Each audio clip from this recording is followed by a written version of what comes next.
بسم اللہ الرحمن الرحیم۔ عزیزان محترم، سورہ بقرہ کی آیت نمبر 146 اور 147 میں ارشاد باری تعالیٰ ہے، الذین آتیناہم الکتاب یعرفونہ کما یعرفون ابناءہم۔ جن لوگوں کو ہم نے کتاب عطا فرمائی ہے وہ اس نبی کو یعنی محمد صلی اللہ علیہ وسلم کو ایسے پہچانتے ہیں جیسا کہ اپنے بیٹوں کو۔ وَإِنَّ فَرِيقًا مِّنْهُمْ لَيَكْتُمُونَ الْحَقَّ وَهُمْ يَعْلَمُونَ، اور ان میں سے ایک جماعت ایسی ہے کہ جو جانتے بوجھتے ہوئے حق بات کو چھپاتی ہے۔ الْحَقُّ مِن رَّبِّكَ فَلَا تَكُونَنَّ مِنَ الْمُمْتَرِينَ، اے سننے والے یہ سراسر حق ہے تیرے پروردگار کی طرف سے، خبردار تو شک کرنے والوں میں سے نہ ہو جانا۔ ان دو آیتوں کے اندر اللہ سبحانہ و تعالیٰ نے اس بات کو ذکر کیا ہے کہ اہل کتاب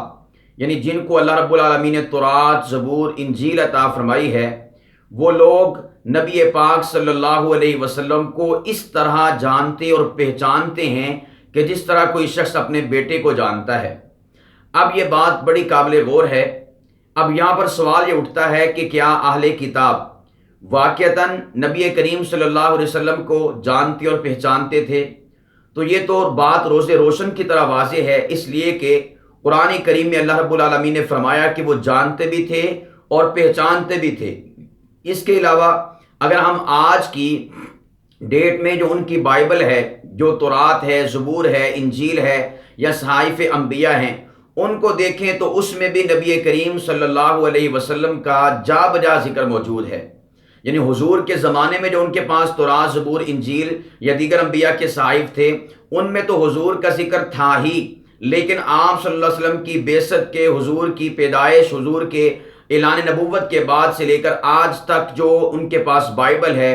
اور آسمانی کتابیں ان کے پاس موجود ہیں، تحریف شدہ، تبدیل شدہ، تضعیف شدہ، اتنی ساری غلطیوں، اتنی ساری تبدیلیوں کے باوجود آج بھی الحمدللہ ہمارے پیارے آقا و مولا نبی آخر الزماں محمد مصطفیٰ صلی اللہ علیہ وسلم کا ذکر ان کتابوں کے اندر موجود ہے۔ تو آج کی ڈیٹ میں جو بائبل اس روئے ارض پر موجود ہے، ہم اس میں سے جاننے کی کوشش کرتے ہیں کہ کیا وہ نبی پاک صلی اللہ علیہ وسلم کو اس طرح جانتے تھے جس طرح کے بیٹوں کو انسان جانتا ہے۔ تو یہ بات یاد رکھیں کہ اس وقت جو اہل کتاب تھے انہیں اپنے دور میں حضرت عیسیٰ علیہ السلام کی بعثت سے پہلے 3 نبیوں کا انتظار تھا۔ 3 نبیوں کا انہیں انتظار تھا۔ نمبر 1 حضرت الیاس، نمبر 2 حضرت عیسیٰ، اور نمبر 3 النبی کا۔ یہ جو النبی کا لفظ ہے، النبی کا لفظ وہ نبی پاک صلی اللہ علیہ وسلم کے لیے بولا کرتے تھے۔ النبی کا مطلب ہوتا ہے وہ نبی، یعنی آپ صلی اللہ علیہ وسلم اہل کتاب کے ہاں اتنے متعارف تھے حضور کی پیدائش سے پہلے، بلکہ حضرت عیسیٰ علیہ السلام کے آنے سے بھی پہلے اتنے متعارف تھے کہ وہ جب کبھی کسی نبی کا نام لیتے تو اس نبی کا نام لے کر اس نبی کا ذکر کیا کرتے تھے۔ لیکن جب ہمارے نبی کا محمد مصطفیٰ صلی اللہ علیہ وسلم کا ذکر کرتے تھے تو وہ نام نہیں لیتے تھے، بلکہ وہ کہتے تھے وہ نبی۔ کیا مطلب؟ کہ وہ نبی جس کا ذکر تورات میں ہے، وہ نبی جس کا ذکر زبور میں ہے، وہ نبی جس کا ذکر یسعیاہ نبی کی کتاب میں ہے، وہ نبی جس کا ذکر حجائی نبی کی کتاب کے اندر ہے، وہ نبی جس کا ذکر ملاکی نبی کی کتاب میں ہے۔ تو وہ نبی کا لفظ استعمال کیا کرتے تھے، النبی، وہ نبی۔ یہ جو آپ حضرات نے اردو کی کتابوں کے اندر ایک لفظ سنا ہوگا، آن حضرت صلی اللہ علیہ وسلم، یہ آن حضرت کیا ہے؟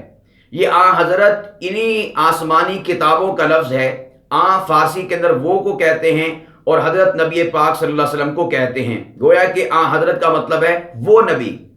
تو یہ وہ نبی کا لفظ یہ آسمانی کتابوں کا لفظ ہے، اور یہ آج بھی الحمدللہ باوجود کہ بائبل تبدیل ہو چکی ہے، تحریف کا شکار ہو چکی ہے، تضعیف کا شکار ہو چکی ہے،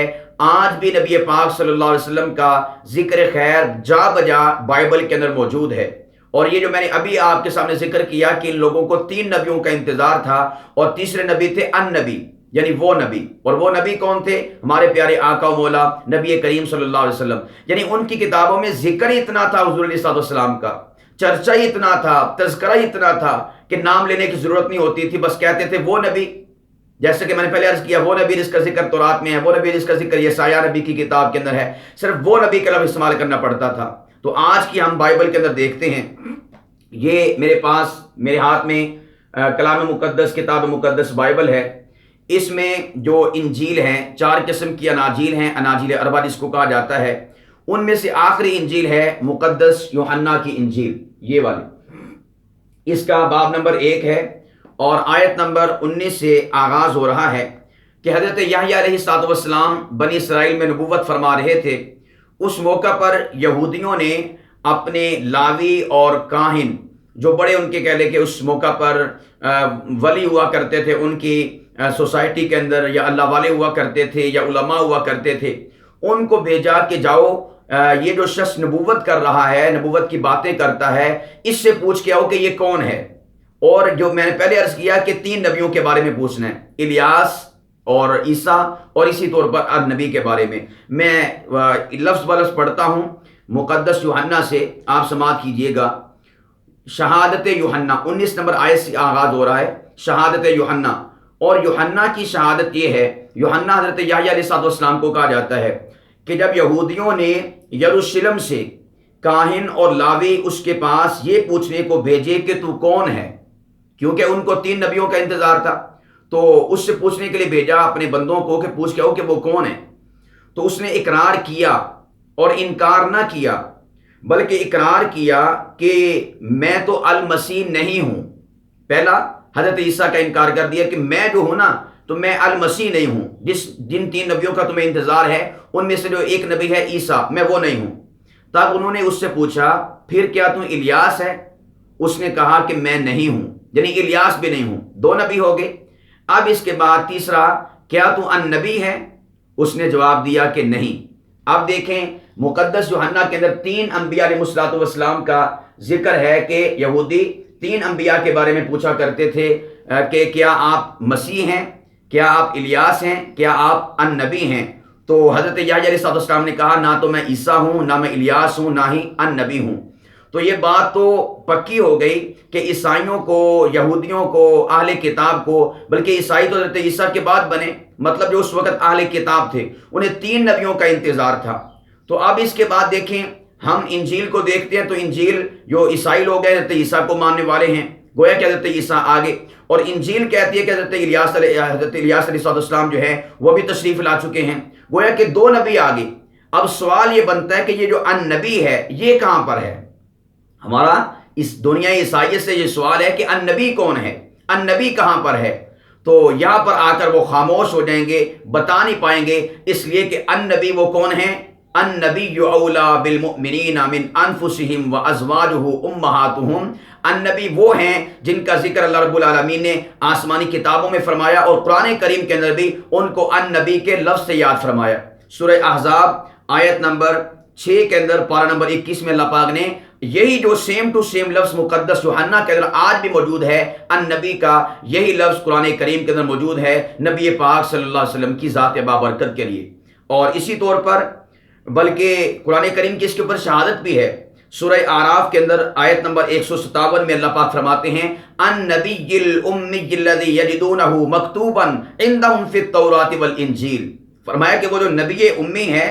تو فرمایا کہ اس کا ذکر تم پاؤ گے، اس کا چرچا، اس کا تذکرہ تم پاؤ گے، کس میں؟ فرمایا کہ یجدونہ مکتوبا عندہم فی التوراۃ والانجیل، تورات میں لکھا ہوا بھی پاؤ گے اور انجیل کے اندر لکھا ہوا بھی پاؤ گے۔ گویا کہ قرآن کریم نے النبی کا لفظ استعمال کر کے بتا دیا کہ تم النبی کا لفظ جو ہے وہ سابقہ آسمانی کتابوں کے اندر پاؤ گے۔ اور الحمدللہ ہم نے دیکھا کہ مقدس یوحنا کے اندر باب نمبر 1 اور آیت نمبر 19 سے لے کر 22 تک جو ہے النبی کا لفظ بھی موجود ہے، النبی کا ذکر بھی موجود ہے۔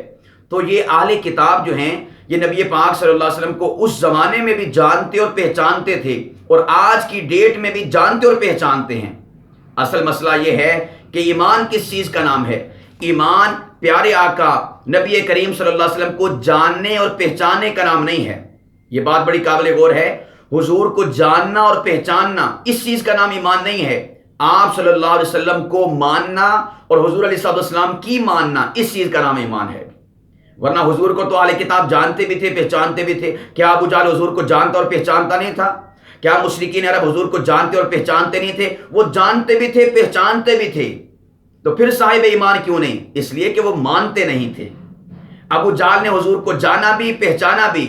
لیکن ابو بکر صدیق نے حضور کو جانا بھی، پہچانا بھی اور حضور کو مانا بھی ہے، اس لیے وہ صدیق اکبر بنے، اس لیے وہ رشد و ہدایت کے مینارے بنے۔ تو اس لیے عزیزان محترم، اہل کتاب نبی پاک صلی اللہ علیہ وسلم کو ایسے جانتے ہیں جیسا کہ وہ اپنے بچوں کو جانتے ہیں۔ اب یہاں پر ایک بات قابل غور ہے، یہ تو میں نے آپ کے سامنے ایک حوالہ پیش کیا، جا بجا حوالے بکھرے ہوئے ہیں بائبل کے اندر، کبھی موقع آیا تو انشاءاللہ العزیز اس کے اوپر تفصیل کے ساتھ گفتگو کی جائے گی۔ تو یہاں پر ایک نقطہ قابل غور ہے کہ اللہ رب العالمین نے فرمایا کہ وہ ایسے جانتے ہیں اہل کتاب حضور کو جیسا کہ کوئی شخص اپنے بیٹے کو جانتا ہے۔ بیٹے کے ساتھ حضور علیہ السلام کو تشبیہ کیوں دی؟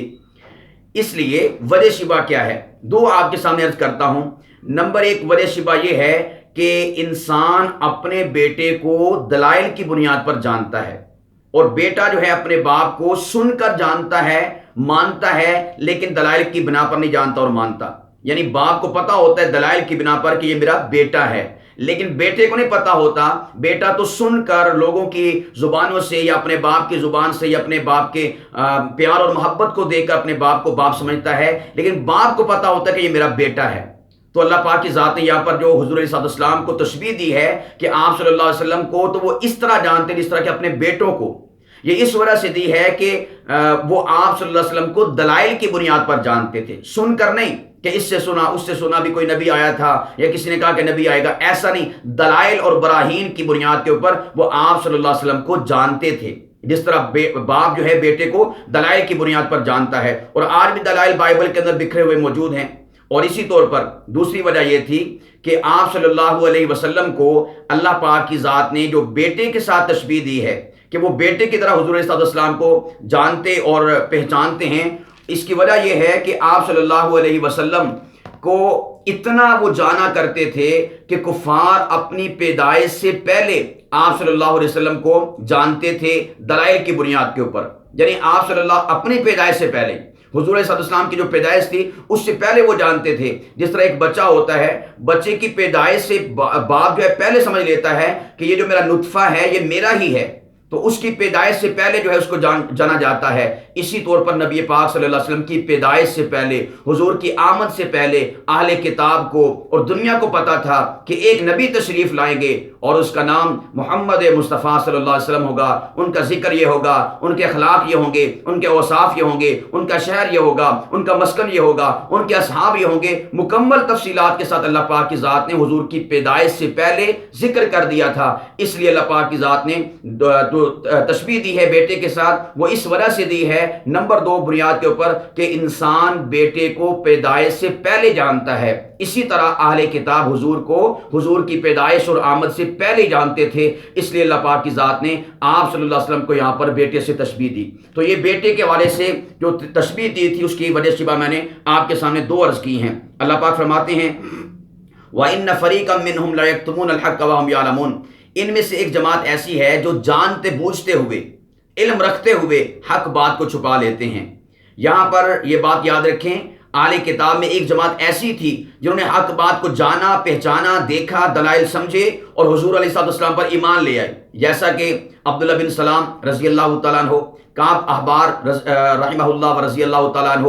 یہ جو شخصیات تھیں انہوں نے آپ صلی اللہ علیہ وسلم کو دلائل کی بنیاد کے اوپر جانا، پہچانا اور پھر حضور علیہ السلام کو مانا۔ اور بہت سے ایسے تھے، بلکہ اکثر یہودی ایسے تھے، تقریباً 10 کے قریب جو ہیں، 10 بھی پورے نہیں ہوتے جنہوں نے حضور علیہ السلام پر جو ہے ایمان لے کر آئے ہوں۔ اکثر و بیشتر یہودی جو ہے آپ صلی اللہ علیہ وسلم کے ان تذکروں کو، ان ذکروں کو، آپ صلی اللہ علیہ وسلم کی نشانیوں کو چھپا لیا کرتے تھے۔ اسی چیز کا ذکر اللہ رب العالمین نے فرمایا وَإِنَّ فَرِيقًا مِّنْهُمْ لَيَكْتُمُونَ الْحَقَّ وَهُمْ يَعْلَمُونَ کہ ان میں سے ایک جماعت ایسی ہے جو حق بات کو جانتے بوجھتے چھپا لیتی ہے، حضور کا ذکر چھپا لیتی ہے۔ اگر آپ آج کی ڈیٹ میں دیکھیں تو کیا آج عیسائی اس بائبل کے اندر موجود حضور علیہ السلام کی نشانیوں کو چھپاتے نہیں؟ بھرپور طریقے سے چھپاتے ہیں۔ یہودی چھپاتے نہیں، بھرپور طریقے سے چھپاتے ہیں۔ تو اس موقع پر بھی ایسے لوگ موجود تھے جو اپنی بائبل، اپنی کتاب میں سے حضور علیہ السلام کی نشانیوں کو چھپایا کرتے تھے، اور آج کے دور میں بھی ایسے لوگ ہیں جو حضور علیہ السلام کی نشانیوں کو چھپاتے ہیں۔ تو ہم ان سے کہتے ہیں چھپا کے تم اپنے ایمان کو ضائع نہ کرو، بلکہ ان نشانیوں کی بنیاد پر جو آپ کی کتاب میں درج ہیں، آج بھی موجود ہیں، ان کو مانتے ہوئے اللہ کے نبی آخر الزمان محمد مصطفیٰ صلی اللہ علیہ وسلم پر ایمان لے آؤ، اس لیے کہ اب قیامت تک کے لیے کامیابی کامرانی کا معیار حضور کی ذات ہے، آپ صلی اللہ علیہ وسلم سے وابستہ ہونے کے اندر ہے۔ اگر کوئی حضور سے کٹ گیا، وہ خدا سے کٹ گیا، وہ جنت سے کٹ گیا، وہ کامیابی کے راستے سے کٹ گیا اور وہ جہنم کا ایندھن بن جائے گا۔ تو اس لیے ہم اہل کتاب سے اس موقع پر قرآن کریم کے اس دعوے کے اوپر جو ہے دلیل پیش کرنے کے بعد، میں نے تو ایک دلیل پیش کی ہے، اس کے اوپر دلائل ہیں، ان کو دعوت اصلاح دیتے ہیں، دعوت ہم دین دیتے ہیں، دعوت اسلام دیتے ہیں کہ وہ آئیں، اپنی بائبل کے اندر جو ہے ہمارے پیارے آقا و مولا نبی کریم صلی اللہ علیہ وسلم کی جو نشانیاں ہیں ان کو دیکھیں، پڑھیں اور جانیں پہچانیں، اس کے بعد جو ہے آپ صلی اللہ علیہ وسلم کو مانیں بھی اور آپ صلی اللہ علیہ وسلم کی مانیں بھی۔ آخری آیت میں اللہ پاک فرماتے ہیں الحق من ربک، اے سننے والے، یعنی یہ جو ہم نے ماقبل میں گفتگو کی نا، اللہ پاک فرماتے ہیں الذین آتیناہم الکتاب یعرفونہ کما یعرفون ابناءہم، اللہ پاک فرماتے ہیں اس بات کو سننے والے یہ بات جان لے اور پہچان لے، کیا؟ الحق من ربک، کہ یہ سراسر حق ہے جو اللہ کی طرف سے نازل شدہ ہے، حضور کی ذات حق ہے، حضور کی بات حق ہے، حضور کے اقوال حق ہیں، حضور کے افعال حق ہیں، حضور پر اترنے والی کتاب حق ہے، یعنی حضور سراپے حق ہیں۔ الحق من ربک، فرمایا کہ ہماری اس بات کو سننے والے اس بات کو اچھی طرح ذہن نشین کر لے کہ حضور حق ہی حق ہیں اور حق ہی حق ہے، حضور کے علاوہ سب باطل ہے۔ آپ صلی اللہ علیہ وسلم سے ہر شے جو وابستہ ہے، جو حضور سے منسلک ہے، متعلق ہے، جس نے ملابست اختیار کر لی، وہ حق ہے حضور علیہ السلام کی وجہ سے، اس لیے کہ حضور علیہ السلام سراپے حق ہیں۔ فلا تکونن من الممترین، فرمایا کہ شک و شبہ کا شکار نہ ہونا، شک و شبہ کا شکار نہ ہونا، یعنی حضور کے چہرے کو دیکھ کر شک و شبہ کا شکار نہ ہونا، حضور کی ذات بابرکت کو دیکھ کر شک و شبہ کا شکار نہ ہونا، اللہ کی کتاب قرآن کریم کو دیکھ کر شک و شبہ کا شکار نہ ہونا، اس لیے کہ ہم نے آسمانی کتاب میں جس نبی کا ذکر کیا تھا وہ نبی محمد مصطفیٰ ہیں، جس کتاب کا ذکر کیا تھا وہ قرآن کریم ہے، اس کے علاوہ کوئی اور کتاب نہیں ہے۔ تو عزیزان محترم، ان دو آیات مبارکہ کے اندر آیت نمبر 146 اور 147 جو کہ سورہ بقرہ کی آیات مبارکہ ہیں، ان دونوں سے ہمیں اس بات کا علم ہوا اور سبق حاصل ہوا کہ آپ صلی اللہ علیہ وسلم کو اہل کتاب یہود و نصارہ اس طرح جانتے تھے جس طرح کہ وہ اپنے بیٹوں کو جانتے تھے، لیکن باوجود اس کے ان میں سے ایک جماعت ایسی تھی جو ان حق باتوں کو، حق حوالوں کو، دلائل کو، حضور کی جو ذات کے تذکرے ان کی کتابوں میں تھے ان کو چھپا لیا کرتے تھے، حسد کی وجہ سے، بغض کی وجہ سے، کینے کی وجہ سے، اس وجہ سے کہ یہ بنی اسماعیل میں سے کیوں آ گیا۔ تو اللہ پاک فرماتے ہیں چلو انہوں نے تو چھپا لیا ہے، لیکن جب ہم نے آپ کو بتا دیا حضور آ چکے، قرآن آ چکا، تو الحق من ربک فلا تکونن من الممترین، اب یہ حق آ چکا ہے، اس کو تم جھٹلانا نہ، اس کا انکار نہ کرنا، شک و شبہ کا شکار نہ ہونا۔ تو عزیزان محترم، ہم الحمدللہ اس بات کے اوپر فخر کرتے ہیں، ہمیں اس بات کے اوپر ناز ہے، مان ہے، اور ہم اللہ پاک کی ذات کا اربوں کھربوں مرتبہ شکر ادا کرتے ہیں کہ میرے مولا تو نے ہمیں یہ توفیق بخشی کہ ہم نبی آخر الزمان محمد مصطفیٰ صلی اللہ علیہ وسلم کا زمانہ ہم نے پایا، ان کی نبوت کا زمانہ پایا، اور آپ صلی اللہ علیہ وسلم کی نبوت پر ایمان اور یقین رکھتے ہیں۔ اب بس ایک التجا ہے اللہ پاک کی ذات سے کہ یا اللہ، جب ہماری سانسیں ہمارے اس جسم سے جدا ہو رہی ہوں، ہماری روح اس جسم سے نکل رہی ہو، اس موقع پر ہمارے انگ انگ سے، ہمارے رومے رومے سے، ہماری بوٹی بوٹی سے، ہمارے خون کے ایک ایک قطرے سے صدا اور آواز آئے، وہ کیا؟ اشہد ان لا الہ الا اللہ وحدہ لا شریک لہ واشہد ان محمدًا عبدہ ورسولہ، اور اس حالت میں ہم تیرے پاس پہنچ جائیں، اس لیے کہ اب کامیابی اور کامرانی دور نہیں رہے گی، بلکہ جنت ہماری منتظر ہوگی، اور اللہ رب العالمین کی رضا ہمارا مقدر بن چکی ہوگی۔ اللہ سبحانہ و تعالی تمام مسلمانوں کو ایمان پر، اسلام پر، ختم نبوت پر، اور آپ صلی اللہ علیہ وسلم کی مبارک نبوت کے اوپر جو ہے ایمان، ایقان اور یقین نصیب فرمائے، اور اہل کتاب جو اس وقت موجود ہیں انہیں اللہ پاک کی ذات جو ہے توفیق بخشے کہ وہ ان نشانیوں کو پڑھ کر حضور نبی کریم صلی اللہ علیہ وسلم کی ذات بابرکت پر، حضور کی نبوت پر، حضور کے ختم نبوت کے اوپر ایمان لے کر اپنی آخرت کو سنوار لیں۔ اللہ سبحانہ و تعالی ہم سب کو عمل کرنے کی توفیق عطا فرمائے۔ وما علینا الا البلاغ المبین۔